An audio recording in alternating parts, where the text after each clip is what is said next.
Brasco&Beast. Fit, fabulous, and frisky. Hi, I'm Brasco. And I'm Beast. Well, we're getting ready to go on one of our tours to Murano and Burano. Murano and Burano. So this is going to be really, really fun. A lot of tradition, a lot of things, just a whole lot of fun. Of them are glass blowers, you know, the ones who blow the glass to obtain some hollow objects such as drinking glasses, vases, or very thin layers of glass to make dishes or mirrors. Some of them are glass vendors, some other ones are glass designers. We shall go directly to the furnace, then you will be walking through a garden. That will be our meeting point and the place where you can always find me for the whole duration of your staying in Murano if you need me. Some beautiful examples of Venetian chandeliers. We do production of chandeliers during the week, and this is our own furnace, our own factory, but it's not the only one, of course. Today there is not a big production, but we're going to show you anyway how we work the glass. There is Adriano, who is a person of the team that normally work during the week here even, and he's going to make little demonstrations for all the visitors that come in today. So enjoy. The glass that we use for our demonstration and even for the production is located inside that big oven. Master work with this big metal bar, and now he's going to start the process of work. Glass inside that oven is liquid. So it's extremely hot. We have a beginning temperature of 1200 Celsius degrees. Glass is obtained, now it's already fused, it's liquid, but at the beginning, before putting it in the oven, looks like this. It's a white sand, it's a silica sand, soda, potash. Those three are the most important components to create glass. We put it into the oven. The technique that you will see now will be the blowing technique. We blow directly the composition of the glass directly with this big metal bar. The bar has a little hole in the middle that permits us to blow directly the composition. Blowing technique became the most representative technique from Murano. We use it a lot. For example, chandeliers, drinking glasses, vases became one of the most used. And now we start to blow it. Blowing several times, not just one. Slowly by slowly, you will see that the piece becomes bigger and bigger. Ready? Here we have a high-drive movement. Wow. So about our little carafe, you can see that the mosaic Look at is that. in the bottom.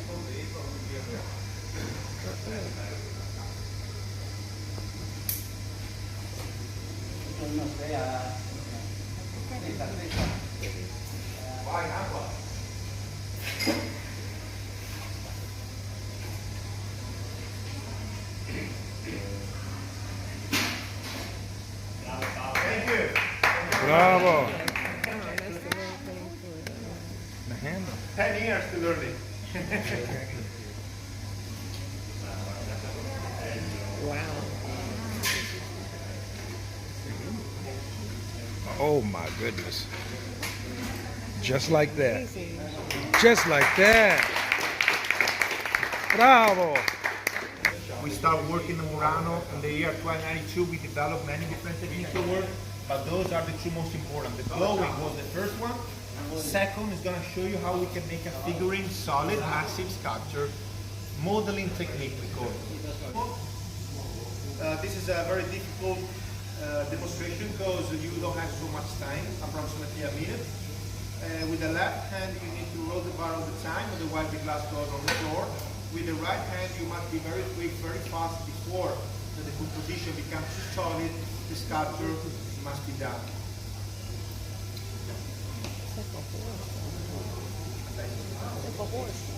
Yeah. Yeah, it's a horse. How did he get the head to look like that, though? I didn't even see that. Well, maybe not. The legs are short. Maybe not.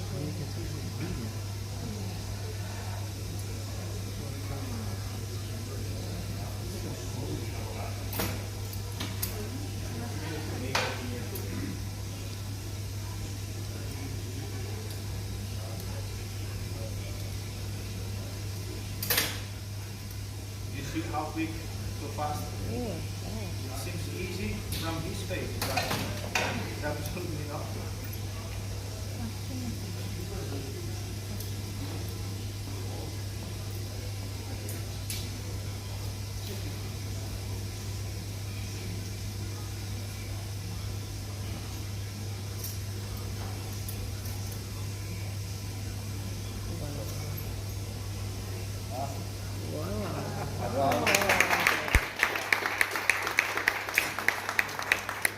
Maestro decided to go ahead and do a little walking tour here over the bridge. Once again, everything's done by water here, like a taxi, because that's the culture. And this is why the Venetians went to the mainland. Now you can see the mainland, what we call mainland or dry land, the rest of our region on the left hand side. So first of all you see the plains, that is Marco Polo Airport, that is Venice Airport, the third airport in the country after the one in Rome and the one in Milan. Why the third one? Because even if Venice is so small, only 50,000 residents, we have a lot of visitors. Before the pandemic, we figured more or less 30 million visitors per year. I'll walk you to the village center. I will show you the main alley. I will point a shop where you can find some cold drinks, gelato, some Italian products, and that is the place where you can taste the bussolà. You remember the typical cookie of the island.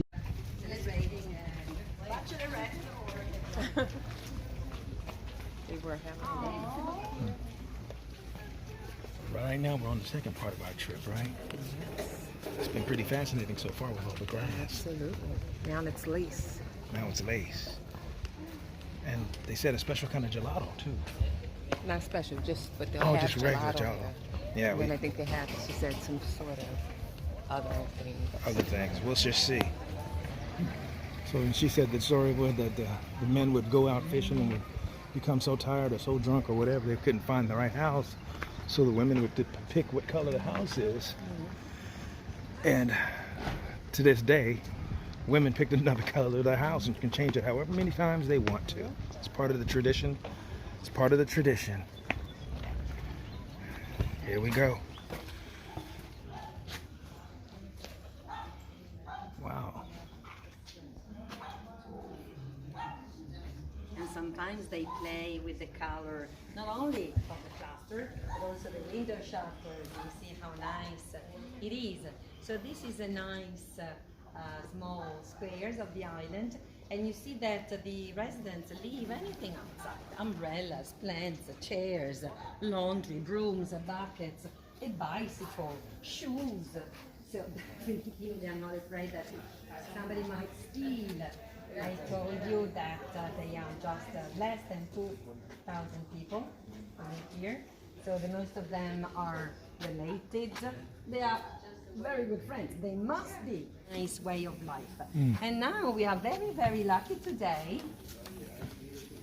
You see a lace maker. I told you that the most of the women of the island are lace makers.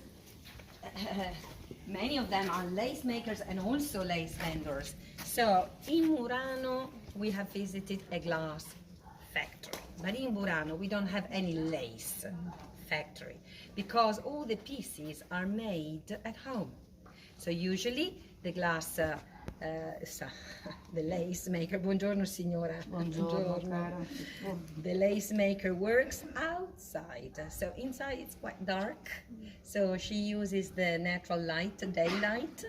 She sits on a chair, she puts her feet on the step, and you see how fast she is. I will tell you about the technique later on when we are at the lace atelier. Once I can explain how we do the lace. So to do a little, two little pieces like those, we need 7 ladies, 10 days of work. There's 7 different stitches and every lady does a stitch. We have to start with design on the paper. With machine, we follow the design just to do a guideline. With needle and thread, the first lady brings the guideline and she makes the full part. When it's all completely finished, we cut between paper and fabric. A guideline made before, we have to cut with the razor blade. And the lace comes up. So same lace you can see into the frames. And if you want to also visit upstairs, we have very beautiful display with different techniques of work. Okay? If you want now, you can have a look.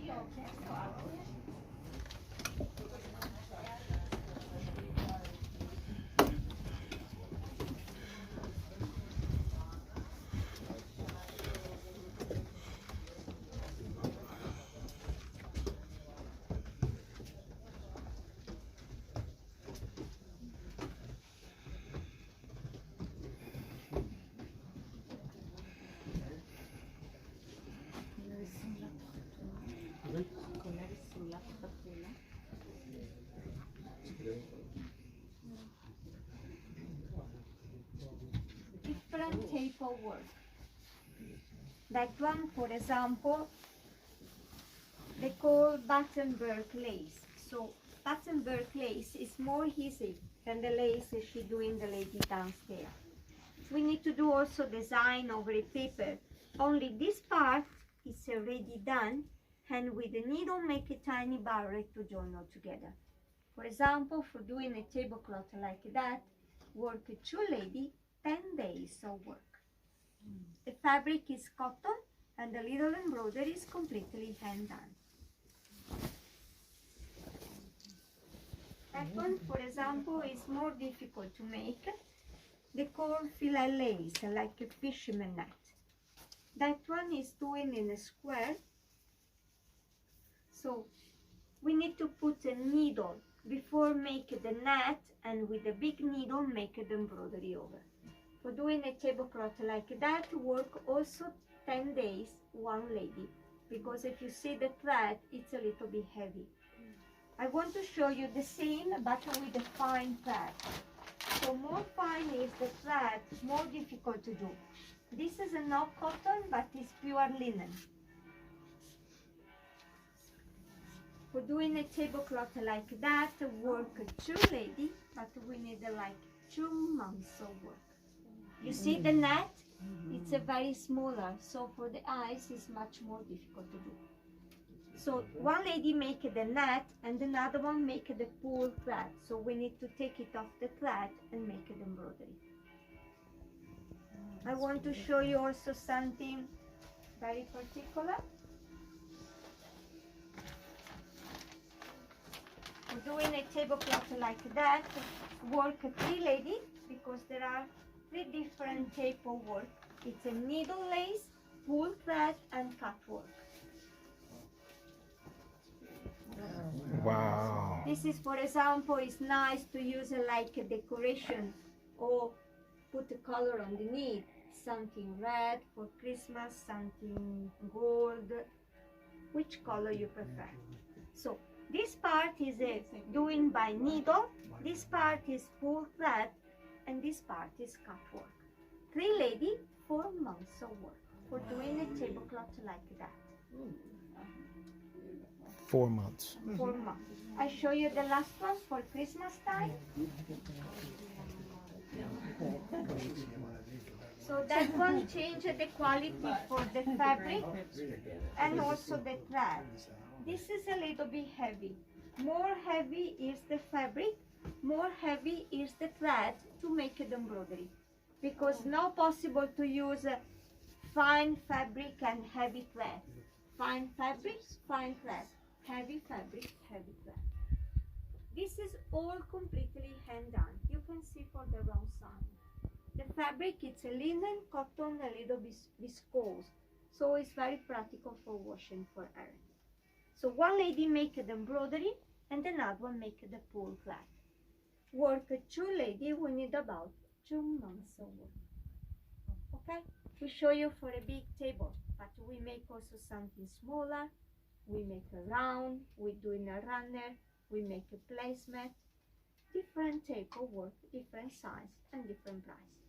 Finally, we wanted to make sure we got a taste of the local flavor. This Aperol Spritz is something that's unique to here.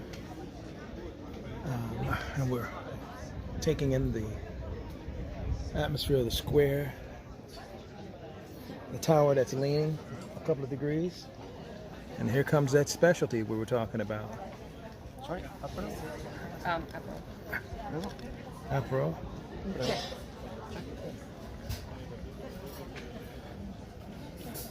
Well, we've officially finished the tour, and now we're just taking in the scenery. This is fascinating with the lace, and fascinating with the one island. Beautiful day.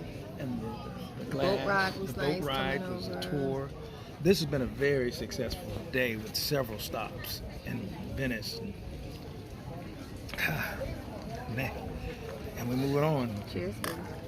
This is the special You have the Aperol Apple Spritz. And I Spritz. have a Bellini. Bellini. Let's see how this is real quick.